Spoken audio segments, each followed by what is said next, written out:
Bulletin की शुरुआत करेंगे बड़ी खबर से। उत्तरकाशी से बड़ी खबर है, जहां आज बंद हो रहे हैं गंगोत्री धाम के कपाट। ये बड़ी खबर आपको बता रहे हैं। अन्नकूट पर्व के अवसर पर बंद हो रहे हैं कपाट। अभिजीत मुहूर्त में 12:14 पर कपाट बंद होंगे। वेद मंत्रों के साथ मां गंगा की मूर्ति का महाअभिषेक किया जाएगा। कपाट बंद होने के बाद ऊखीमठ में शीतकालीन प्रवास होगा। श्रद्धालु ऊखीमठ में मां गंगा के दर्शन कर सकेंगे। तो ये बड़ी खबर आपको बता रहे हैं उत्तरकाशी से, जहां पर आज जो है वो गंगोत्री धाम के कपाट विधि विधान के साथ बंद हो रहे हैं।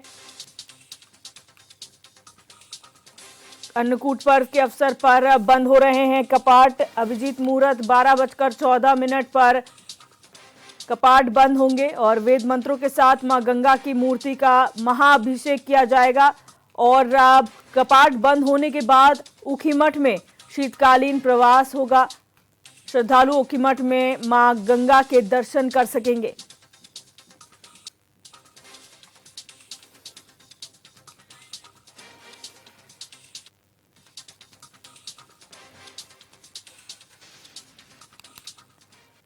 और हमारे संवाददाता अरुण सैनी ज्यादा जानकारी के लिए हमारे साथ लाइव जुड़ चुके हैं। अरुण, आज गंगोत्री धाम के कपाट बंद हो रहे हैं, क्या कुछ जानकारी उसे लेकर आपके पास है? जी दिव्य, विश्व प्रसिद्ध चारधाम यात्रा और उत्तराखंड में जो चारधाम यात्रा में देश विदेश से श्रद्धालु बड़ी संख्या में पहुंचते हैं। इस बार भी अगर देखा जाए तो बड़ी संख्या में श्रद्धालु चारों धामों में पहुंचे हैं। आज अब जो है चारों धामों के ही कपाट बंद होने वाले हैं, जिसमें कि आज गंगोत्री धाम के कपाट बंद होंगे और आज करीब 12:14 का मुहूर्त है और उस मुहूर्त में जो है गंगोत्री धाम के कपाट वो बंद होंगे।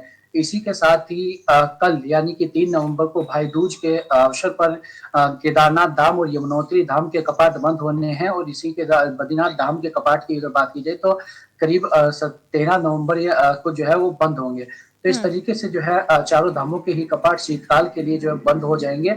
और ऐसे में अगर इस बार यात्रा को अगर देखा जाए चारों ही धामों में गंगोत्री और यमुनोत्री की अगर विशेष तौर पर बात की जाए तो इस बार यात्रा पिछले वर्ष के मुकाबले काफी बड़ी संख्या में श्रद्धालु पहुंचे भी हैं और काफी अच्छी यात्रा भी जो है वो रही है।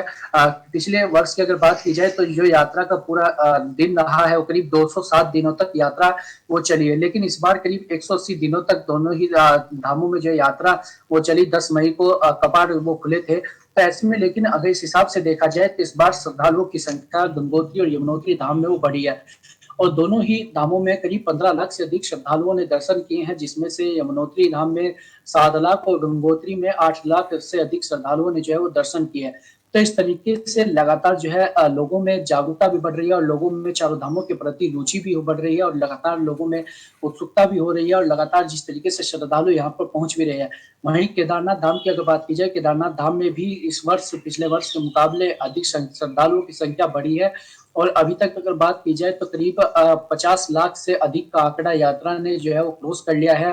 और इस बार जो पिछली बार का आंकड़ा था करीब 54 लाख श्रद्धालुओं ने पिछली बार दर्शन किए थे। तो ऐसे में अभी जब आंकड़े निकलकर सामने आएंगे और पूरा कंक्लूजन यात्रा का और तमाम जो आंकड़े निकलकर सामने आएंगे उसके बाद ये देखने स्पष्ट होगा कि आखिर इस बार यात्रा ने पिछले वर्ष का रिकॉर्ड तोड़ा है या नहीं। लेकिन इस बार भी लोगों श्रद्धालुओं में काफी रुचि यात्रा के प्रति देखने को मिली है और बड़ी संख्या में श्रद्धालु यहाँ पर पहुंचे हैं।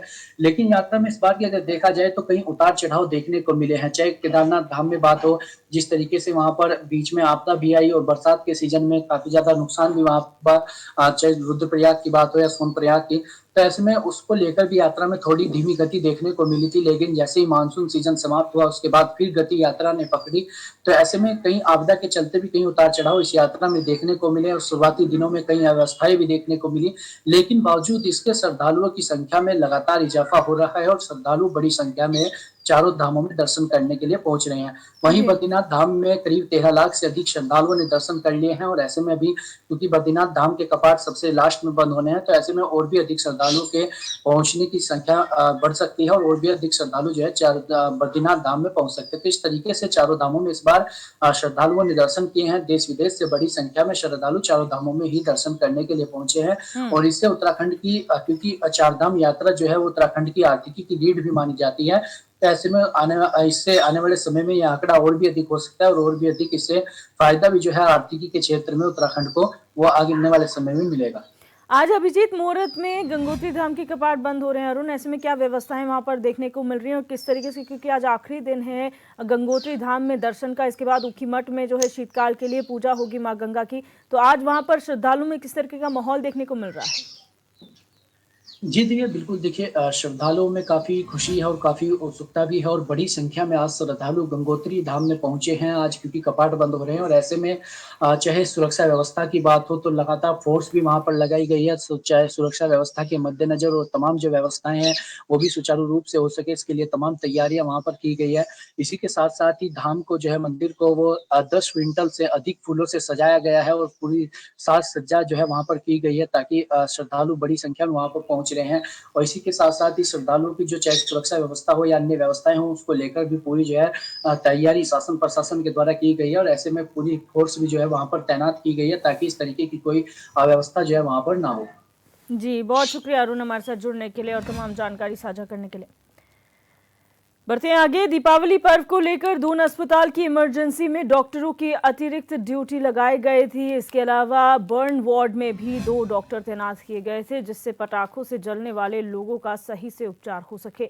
वहीं अब दून अस्पताल के त्वचा रोग विशेषज्ञ डॉक्टर मुकेश कुमार ने बताया कि इस बार दीपावली में दून अस्पताल के इमरजेंसी ओटी में 78 केस बर्न के आए हैं जिसमें से एक क्रिटिकल केस है। डॉक्टर ने बताया कि उस मरीज को दून अस्पताल में एडमिट कराया हुआ है।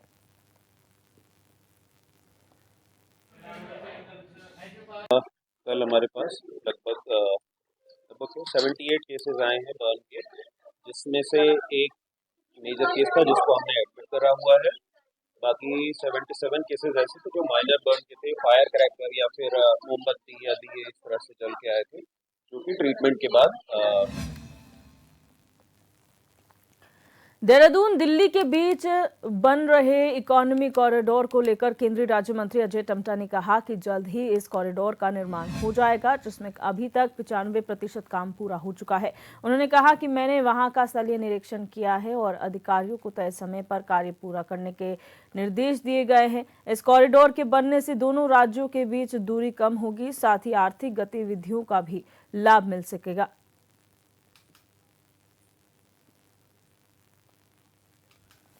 तो आपको बता दें कि यहाँ पर इकोनॉमी कॉरिडोर जो है, जो देहरादून और दिल्ली के बीच में बन रहा है, उसे लेकर केंद्रीय राज्य परिवहन मंत्री अजय टम्टा ने जानकारी दी है। उन्होंने कहा कि इस कॉरिडोर को जल्द ही खोल दिया जाएगा और इसका लगभग 95% काम जो है वो पूरा हो चुका है और बाकी बचे काम को जल्द पूरा करने के निर्देश अधिकारियों को दे दिए गए हैं। उनका ये भी मानना है कि इस इकोनॉमी कॉरिडोर के खुलते ही यहाँ पर जो दूरी है दिल्ली और देहरादून के बीच में वो कम हो जाएगी और इससे जो फाइनेंशियल गतिविधियां हैं वो उसका लाभ भी यहां पर मिलेगा।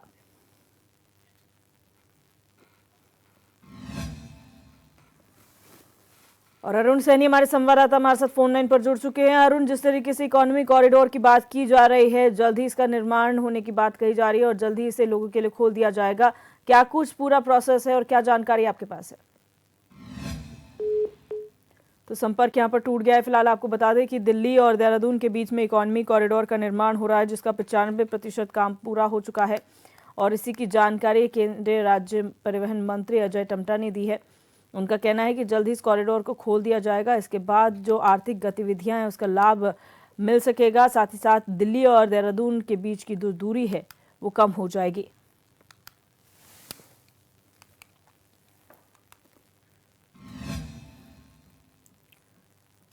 केदारनाथ विधानसभा उपचुनाव को लेकर उत्तराखंड कांग्रेस काफी सक्रिय नजर आ रही है। कांग्रेस के पूर्व प्रदेश अध्यक्ष गणेश गोदियाल ने कहा कि इस उपचुनाव में कांग्रेस के पास कई मुद्दे हैं। उन्होंने कहा कि दिल्ली में केदारनाथ धाम मंदिर बनाने और केदारनाथ धाम यात्रा में डिस्टर्बेंस पैदा करने जैसे कई मुद्दों पर कांग्रेस सरकार को घेर रही है। इसके अलावा भी कई ऐसे मुद्दे हैं जिन्हें लेकर कांग्रेस जनता के बीच जा रही है। कांग्रेस के पूर्व प्रदेश अध्यक्ष गणेश गोदियाल ने ये भी कहा है कि विकास एक सतत प्रक्रिया है।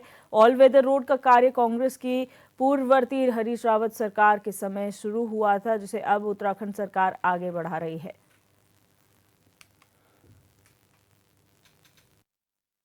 चुनाव होता है तो सरकार के द्वारा वहां पर किए गए कार्य अच्छे या बुरे वो सब सामने आते हैं। तो सरकार ने इस दौरान आप वहां के सभी आम लोग इस बात से अवगत हैं कि यात्रा को किस तरह से डिस्टर्ब किया, केदारनाथ धाम को दिल्ली में स्थापित करने की जो मंशा मुख्यमंत्री जी की रही वो सबके सामने है। तो ये सब मुद्दे हैं। वहाँ अब जाके जब शैला जी नहीं रहेगी तब उसके बाद जाके घोषणाएं हो रही हैं विकास की, तो इसका अर्थ ये है कि पिछले 7.5 साल में उन्होंने कोई काम नहीं किया होगा, इसलिए अब घोषणाएं करनी पड़ रही हैं। तो ये सब मुद्दे हैं जिन पर चुनाव लड़ा। केदारनाथ विधानसभा उपचुनाव के लिए लगातार यात्रा में हुए मिसमैनेजमेंट को भी विपक्ष मुद्दा बना रहा है। विपक्ष के इन हमलों को कम करने के लिए बीजेपी ने भी पलटवार करना शुरू कर दिया है। बीजेपी के वरिष्ठ नेता राज्य मंत्री डॉक्टर देवेंद्र भसीन ने कहा कि शारदा में यात्रा शुरू होने के दौरान कुछ चीजों में रजिस्ट्रेशन को लेकर दिक्कतें सामने आई थी, लेकिन मुख्यमंत्री पुष्कर सिंह धामी के निर्देशन पर अधिकारियों ने बेहतर काम किया। बीजेपी नेता ने कहा कि आपदा के दौरान कुछ परेशानियां जरूर आई थी, लेकिन ये मानसून सीजन था और ऐसे में प्राकृतिक आपदाएं बाधाएं जरूर बनी हैं, लेकिन सीएम धामी के कुशल नेतृत्व में यात्रा ने रिकॉर्ड बनाया है।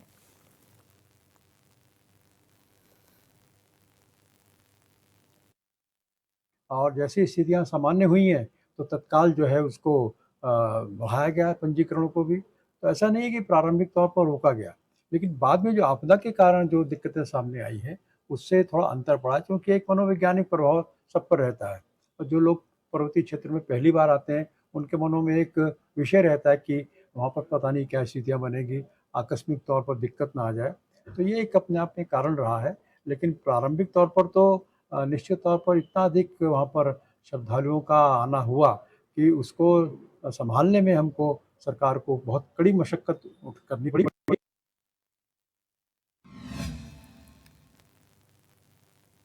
केदारनाथ उपचुनाव में भारतीय जनता पार्टी की प्रत्याशी आशा नौटियाल ने मत महेश्वर घाटी के कई गांवों का भ्रमण कर जनता से बीजेपी के पक्ष में मतदान करने की अपील की है। मौके पर उन्होंने राज्य सरकार की ओर से कराए जा रहे विकास कार्यों को जनता के सामने रखा, जिसके बाद वो रांसी मंदिर पहुंची, जहां उन्होंने चंद्र कल्याणी राकेश्वरी माता के दर्शन कर उनका पूजन किया।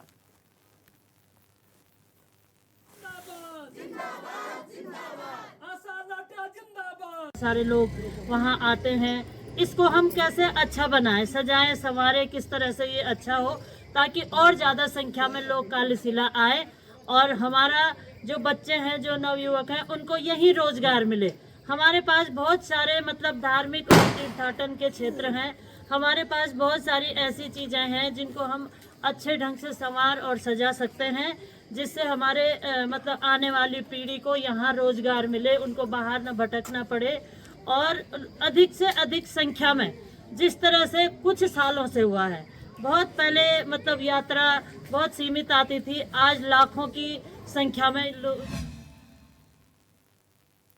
38वें राष्ट्रीय खेलों की तैयारी के चलते उत्तराखंड के खेल विभाग में महंगे उपकरण और अन्य संसाधनों की खरीद चल रही है। ऐसे में अधिकारी भ्रष्टाचार में शामिल न हों, इसे ध्यान में रखते हुए रायपुर स्थित अंतर्राष्ट्रीय क्रिकेट स्टेडियम में खेल अधिकारियों के लिए प्रशिक्षण शिविर भी लगाया गया है। विशेष प्रमुख सचिव ने बताया कि जागरूकता के अभाव में अधिकारी भ्रष्टाचार का आरोप लगने से डरे नहीं, बल्कि अपना काम ईमानदारी और नैतिक मूल्यों के साथ करते रहे।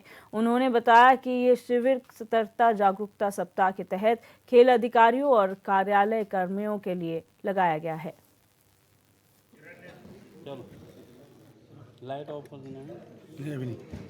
कुल अब अपने आज 90 दिन बचे हैं। अगर मैं आपको देखूं, हमारा जो काउंटर चलता है तो आज 90 दिन बचे हैं। और आज हम लोगों ने, चूंकि विजिलेंस सप्ताह भी मनाया जा रहा था, तो आज हम लोगों ने अपने सारे लोगों की विजिलेंस की ट्रेनिंग कराई है, प्रिवेंटिव विजिलेंस की। ये मैं बल्कि आपके माध्यम से सभी को कहूंगा कि क्योंकि एक भय का माहौल रहता है कई बार विभागों में, तो किसी प्रोक्योरमेंट को करने में या कोई बड़े काम को करने में, जब कुछ ऐसा आता है तो इसलिए ट्रेनिंग की आवश्यकता थी हमारी टीम को। हमारी टीम में कई सारे लोगों को इस बात की आवश्यकता थी कि कैसे क्या कर सकते हैं, तो उसको लेके आज विजिलेंस की टीम आई थी। उन्होंने प्रिवेंटिव विजिलेंस पे जो भी बातें होती है वो की और हमारे लोगों ने उनसे प्रश्नोत्तरी भी करी। तो ये आज का एक मुख्य हमारा